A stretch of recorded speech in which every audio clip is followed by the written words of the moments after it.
A new state law will soon add consequences for people falsely passing their pets off as service animals. Our Bella Michaels explains what change this new law will bring and why it can be tricky to enforce.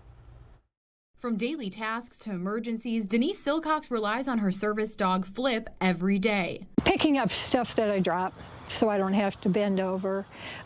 Should I fall, and I'm conscious, thank God I've never actually been unconscious, but he will bring me my phone if I need to call for help. And he burrows under my head like a pillow until I feel like getting up. Soon it will be a misdemeanor in Texas for someone to say their pet is a service animal if it's not. Fake service dogs cause huge problems for people that have real ones. You know, they fight.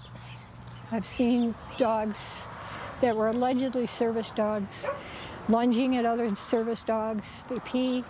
They run around loose because they have inattentive owners. People who violate the new law could face up to a $1,000 fine and 30 hours of community service.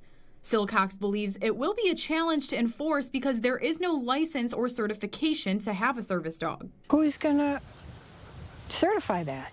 If you go to a dog training program, they're only going to want to certify dogs they've trained. Disability specialists probably don't know anything about dogs. You know, and vice versa, a lot of dog trainers don't know anything about disability. Patty Rosenland is the executive director of Easter Seals, an organization that advocates for people with disabilities.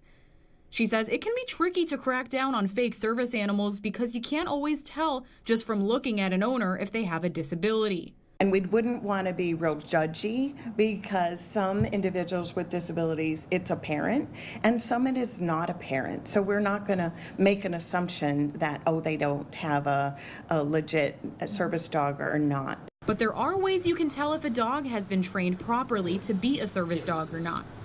Service dogs typically wearing a vest should be gentle and quiet, not growling or barking. Businesses are not allowed to require a dog to demonstrate a task or any documentation, but a business can ask two questions. Is that a service dog?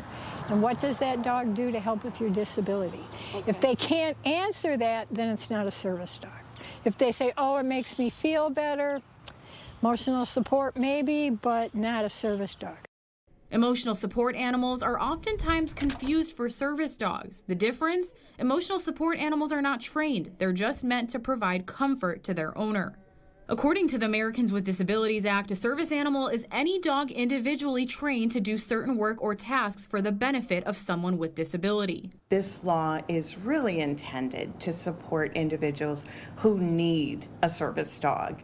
We would all love to have our dogs go with us anywhere, but this goes beyond that. A dog is actually therapeutically important for them to gain access to the community and resources.